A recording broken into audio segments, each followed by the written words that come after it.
Wanted to make a quick video on being able to use an arcade style controller, one that you created yourself, on any video game system. So here is the Super Nintendo. We're using this arcade to essentially play the game. So in this case, it's kind of laid out in the same fashion of the Super Nintendo, and there's a lot of features in the Bliss-Box API that allows you to do button mappings and things like that.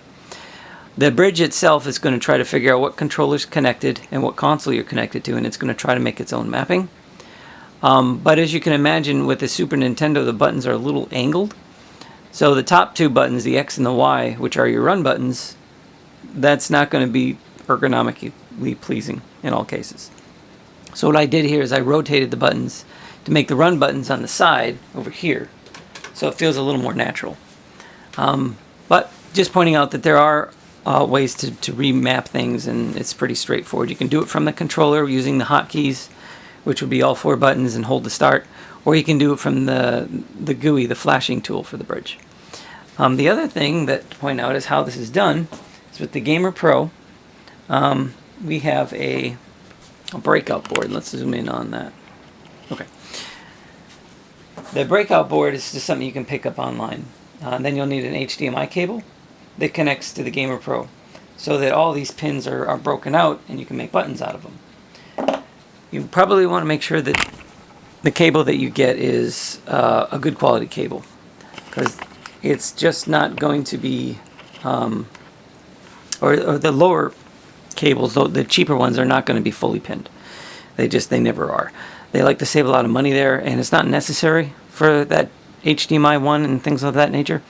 But the higher quality cables will have all 19 pins broken out, or in the cable, so that they can be broken out.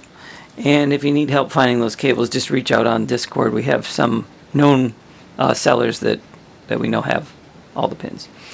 The other thing to note is that to make your panel, you can follow the guide that's on, sorry for being crooked, online with the cable pinouts. You can see the suggested layout is kind of similar to what I have there. The four in the middle are going to be your 4 diamond style controllers. And then if you had a 6-button controller, it'll lay it out in that fashion. And then there's the L and the R buttons over there on the left side.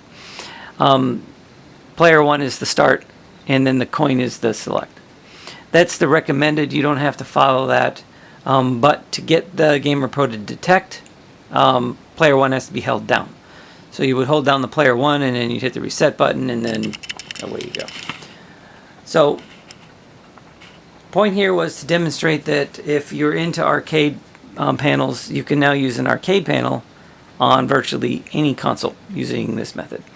So I know that there's probably a lot of details that I didn't get into, because that would really make this video long. So feel free to reach out. You can use Discord, email, all the contact forms will work. Just get in touch, and we could supply all kinds of support for how to build your own arcade panel and get it to work kind of like this.